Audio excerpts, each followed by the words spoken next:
28 জন ঢাকার ঐতিহাসিক সোহরাওয়ার্দী উদ্যানে ইসলামী আন্দোলন বাংলাদেশের মহাসমাবেশ অনুষ্ঠিত হবে ইনশাল্লাহ। আমরা যারা সত্য, সুন্দর ও কল্যাণের রাজনীতি পছন্দ করি, মিথ্যা রাজনৈতিক অপসংস্কৃতি, রাজনৈতিক দুর্বৃত্তায়ন এবং অকল্যাণের রাজনীতিকে অপছন্দ করি, আমাদের জন্য এই মহাসমাবেশ।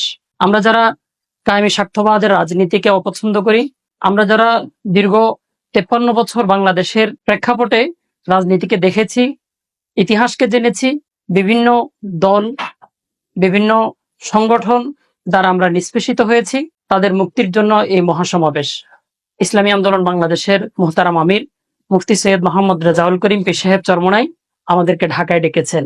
সর্বোপরি প্রয়োজনীয় রাষ্ট্র সংস্কার, গণহত্যার বিচার এবং পিআর পদ্ধতিতে নির্বাচনের দাবিতে এই মহাসমাবেশ।